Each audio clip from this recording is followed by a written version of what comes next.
আপনি দেখছেন news now, আমরা জানি কোনটা খবর। গতকাল অর্থাৎ 9ই আগস্ট সন্ধ্যায় ঊনকোটি জেলাশাসকের অফিস ঘেরাওয়ের নামে জেলাশাসক অফিসে ঢুকে কংগ্রেস কর্মীদের তাণ্ডবের বিরুদ্ধে সরব হলো বিজেপি দলের কর্মীরা। 10ই আগস্ট শনিবার দুপুরে বিজেপি চণ্ডীপুর মণ্ডলের উদ্যোগে বিজেপি দলের কর্মীরা প্রকাশ্যে বিক্ষোভ মিছিল করেন কংগ্রেস দলের এই তাণ্ডবের বিরুদ্ধে।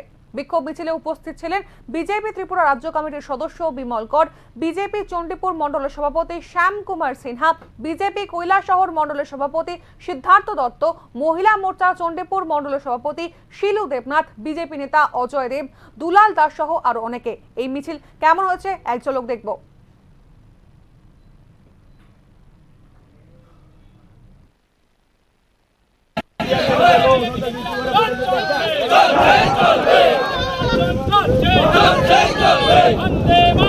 বন্দে মাতরম চলবে চলবে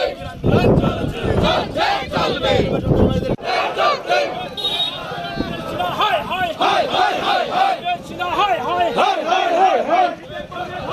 হায় হায়।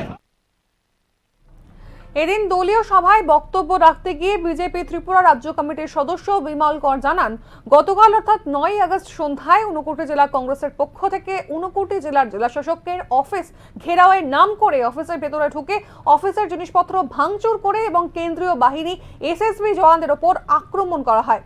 এই ঘটনার তীব্র নিন্দা জানিয়ে বিমল কর জানিয়েছেন, কংগ্রেস দলের নেতা কর্মীদের উদ্দেশ্যে তিনি বলেন, আরো আগামী 12ই আগস্ট ভোট গণনা হবে। ভোট গণনার দুদিন পূর্বে উদ্দেশ্য প্রণোদিতভাবে কংগ্রেস কর্মীরা যে জঘন্য কাজ করেছেন সেটা থেকে স্পষ্ট হয়ে যাচ্ছে যে কংগ্রেস দলের নেতা কর্মীরা বুঝে গিয়েছেন সাধারণ মানুষ তাদের ভোট দেননি, তাই হতাশা থেকেই এই কাজ করেছেন।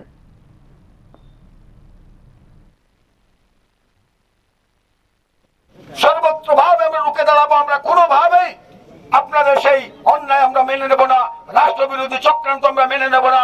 আবার আগামী 12 তারিখে যে ভোট গণনা হবে সেই ভোট গণনাকে প্রভাবিত করে সেখানে উচ্ছৃঙ্খল পরিস্থিতি তৈরি করার চেষ্টা আমরা যে কোনোভাবে রুখে দেব। তার জন্য আপনারা সতর্ক থাকুন। আমাদের সমস্ত কর্মীদেরকে আমরা আহ্বান রাখবো, প্রশাসনের পাশাপাশি আমরা যারা ভলান্টিয়ার্স আছি আমরাও শান্তি শৃঙ্খলার কাজে আমরা আত্মনিয়োগ করব। আমরা প্রশাসনকে সহযোগিতা করব।